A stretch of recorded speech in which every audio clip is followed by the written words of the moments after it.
મારા જન્મદિવસ નિમિત્તે વર્ષોથી ચાલતી પરંપરાનો આજે એક અનેરો દિવસ છે. ગુજરાત અને ગુજરાત બહાર 75 બ્લડ કેમ્પના આયોજન થયા છે.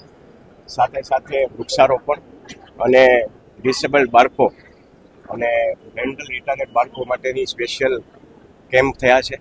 આ બદલ જે ભાઈઓ બહેનોએ આમાં આ જહેમત ઉઠાવી છે એ બદલ હું ખૂબ ખૂબ આભાર માનું છું. અને આ જે પણ રક્તદાન કરશે એ સૌ લોકોનો હું ઋણી રહીશ. નરેશભાઈ, કોઈ ખાસ સંકલ્પ આજના દિવસે વિચાર આપી? એક જ સંકલ્પ આજના દિવસે આવે કે દરેક સમાજના લોકો હળીમળીને રહે, આનંદથી રહે અને શાંતિ રાખી અને એકમેકના બની અને એકબીજાના કામ કરે એવી મહાપુરુષ પાસે પ્રાર્થના.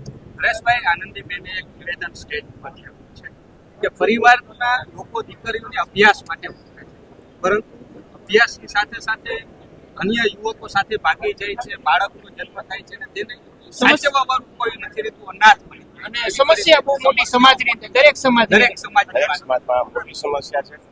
આનું નિવારણ દરેક સમાજના આગેવાનોએ ભેગા થઈ અને એક કમિટી રચવી જોઈએ અને એમાં ખોડલધામને જ્યાં પણ ભાગ બનવું પડશે ત્યાં અમે પહેલ કરશું અને આ મોટો વિષય છે. આ વિષયને ગમે એમ કરીને આપણે દબાવશું. એટલે દીકરીઓને સલાહ આપી છે. બિલકુલ દીકરીઓને તો વર્ષોથી અમે સલાહ આપી જ છીએ. પ્રેમ કરવો એ કોઈ પાપ નથી, પણ પ્રેમ કોની સાથે થાય છે, માવતરની આપણને પરમિશન મળે છે કે નહીં, આ બહુ મહત્વની વાત છે.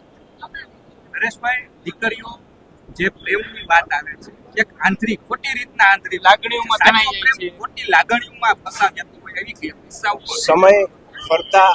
જેમ સમય ફરતો જાય છે એમ આ બધા પ્રશ્નો આવવાના. સોશિયલ મીડિયાનો જમાનો છે. દીકરીઓ કાચી ઉંમરની હોય, ગમે રીતે એટ્રેક્ટ થતી હોય અને આમાં ક્યાંક ઘણી જગ્યાએ ફસાતી હોય.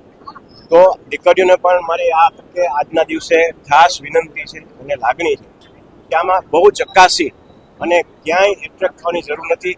પ્રભુ પર ભરોસો રાખવો, ભગવાન ઉપર ભરોસો રાખવો. જે આપણને મળવાનું છે અહીંથી કોઈ છીનવી નથી જવાનું. એટલે કોઈ જાતનું એટ્રેક્શન ન થાય અને દીકરીઓ વ્યવસ્થિત રીતે માવતરનું માની અને આગળ વધે એવી આ તકે વિનંતી. તમે પણ એક પિતા છો, ક્યારે કોઈ પિતા કે માતા એવું વિચાર કે દીકરીને નંબર મળે, દીકરીઓ જે રીતના પગલા ભરી રહી છે, તમારું બહુ દુઃખની વાત છે. જેને કરે દીકરીઓને ખબર હોય કે આ પરિસ્થિતિ જેની કરે પેદા થાય તો શું થઈ શકે. એટલે દીકરીઓને ફરીથી મા બાપ તો ઈચ્છતા જ હોય કે એની દીકરી બહુ સારા ઘરે જાય, સારી જગ્યાએ પ્રસ્થાપિત થાય, પણ જ્યારે આવા પ્રશ્નો ત્યારે દુઃખની વાત છે. દીકરીઓને ફરીથી અપીલ અને વિનંતી કરું છું કે એટ્રેક્શનમાં ન આવી અને સાચા પગલે સાચા રસ્તે. જે સિંગર દીકરીઓ છે તેને લઈને પણ ઘણા વિવાદો કારણ કે દીકરીઓ સિંગર ના બને એવી પણ ક્યાંક સમાજ વાત. સમાજ અને સોશિયલ મીડિયા ખૂબ મોટા થઈ ગયા છે. દરેક સમાજના આગેવાનો ઘણી બધી વાતો કરે છે.